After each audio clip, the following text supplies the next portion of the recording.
Assalamualaikum warahmatullahi wabarakatuh. Selamat datang di Kisah Inspirasi Kehidupan.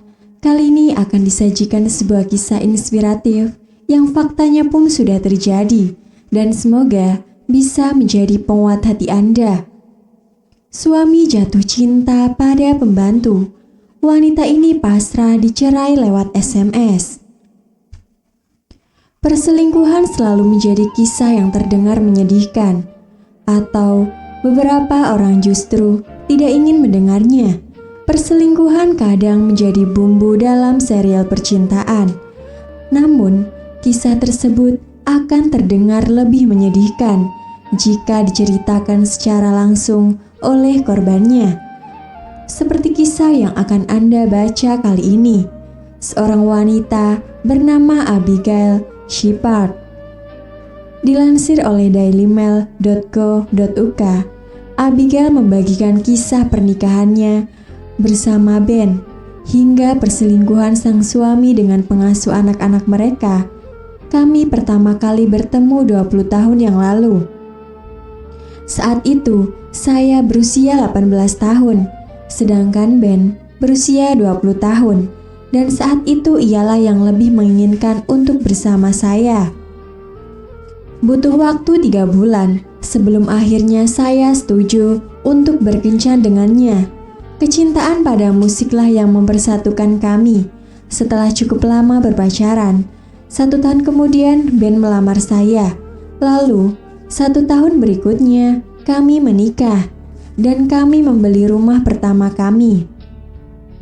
Setelah beberapa tahun menikah, barulah kami dikaruniai anak. Seorang putra lahir pada tahun 2008 dan seorang putri lahir 2 tahun kemudian. Saat itulah saya masih ragu dengan hubungan kami. Saya tidak pernah memiliki ketertarikan khusus pada Ben. Saya mencintainya, namun saya tidak pernah merasa jatuh cinta kepadanya. Jujur saja, sebenarnya saya mendambakan kasih sayang, namun bukan dari Ben. Pada Agustus 2013, singkatnya, setelah kami berdua berlibur tanpa anak-anak di Prague, kami berdua sama-sama disibukkan oleh pekerjaan. Saya sebagai koordinator di sebuah perusahaan perikanan. Sementara Ben adalah seorang IT manager. Kami pun berpikir bahwa memiliki seorang pengasuh mungkin akan membantu agar kami memiliki lebih banyak waktu untuk bersama. Lalu muncullah Anna yang berusia 21 tahun dan berasal dari New Zealand. Ia adalah seorang pengajar tari yang sedang mencari kesempatan untuk hidup di Inggris. Kami kemudian melakukan wawancara via Skype dan kami menerimanya. Lalu, ia pindah ke rumah kami 1 bulan kemudian. Ia tidak tampak seperti wanita seksi. Namun, satu hal yang penting adalah ia sangat dekat dengan anak-anak.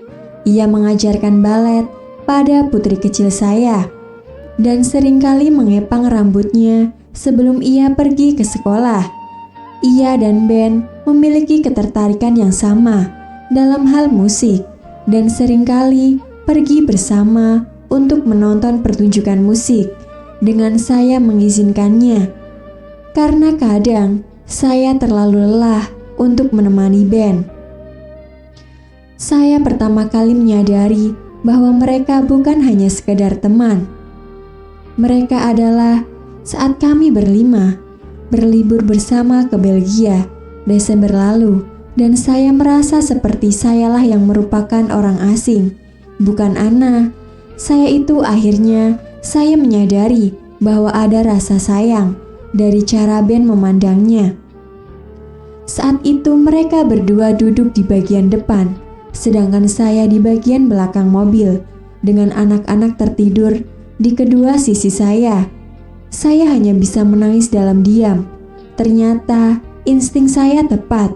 Beberapa hari kemudian, Ben mengakhiri pernikahan kami hanya melalui pesan singkat. Kami sudah di rumah waktu itu, dan saat saya bangun dari tidur, rumah sedang kosong. Ben sudah pergi keluar dengan anak-anak. Saya tidak percaya dengan pesan yang saya baca. Aku tidak mencintaimu lagi, dan aku rasa kamu juga tidak mencintaiku. Lebih baik pernikahan ini kita akhiri saja. Saya membacanya berulang kali, berharap saya salah membacanya. Lalu saya membalas pesan itu dengan bertanya, apakah karena ada wanita lain? Dan saya sangat terpukul saat Ben mengatakan bahwa ia jatuh cinta pada Ana. Saya tiba-tiba merasa sangat takut. Ya, saya memang tidak yakin dengan pernikahan ini. Namun, Ben tetaplah suami saya dan kami sudah bersama selama 20 tahun. Belum lagi, saya sudah menganggap Ana sebagai teman. Singkatnya, saya berusaha meminta Ben untuk berpikir ulang tentang hal ini, tapi tidak berhasil. Ben pun menyarankan agar untuk sementara waktu saya tinggal di rumah orang tua saya, dan saya setuju. Agar anak-anak tidak curiga, Ben selalu bangun lebih pagi, jadi anak-anak tidak akan melihat ia keluar dari kamar Ana. Hal ini terjadi selama 4 bulan, sebelum akhirnya saya menemukan rumah baru yang berjarak 5 menit dari rumah itu. Dan yang anak-anak tahu hanyalah mereka akan punya kamar baru, di rumah baru, dan mereka senang karena mereka boleh memelihara kucing di rumah baru saya. Anda mungkin berpikir, mengapa saya tidak meminta Ana keluar dari rumah? Alasannya sederhana, karena saya menyukai Ana, dan Ana sudah menjadi bagian dari hidup anak-anak selama 2 tahun terakhir. Anak-anak menyukainya, dan dia juga menyukai anak-anak. Saya tidak ingin memisahkan mereka. Mungkin karena alasan itu juga, Ben lebih memilih berselingkuh dengan pengasuh kami, ketimbang dengan rekan kerjanya. Karena Ana dekat dengan anak-anak, karena Ana memiliki ketertarikan tersendiri dari hubungannya dengan anak-anak. Ada kalanya saya merasa kesepian dan membayangkan bahwa mereka sedang berbagi kebahagiaan, bercanda tawa di sofa yang dulu saya dan Ben pilih di rumah kami. Namun perasaan itu muncul bukan karena saya masih menginginkan Ben, tapi lebih karena saya juga ingin merasakan kebahagiaan yang sama. Saya sudah beberapa kali mencoba bertemu pria baru, dan di usia 38 tahun ini, saya tidak ingin gagal lagi. Saya ingin merasakan jatuh cinta, serta semua hal yang tidak saya rasakan saat bersama Ben. Semakin sering saya berpikir, mungkin pernikahan kami berakhir bukan karena Ana, dan Ana hanyalah katalis. Dalam reaksi kimia, merupakan senyawa yang mempercepat reaksi. Demikian kisah yang bisa kami sampaikan. Semoga bisa bermanfaat untuk kita semua.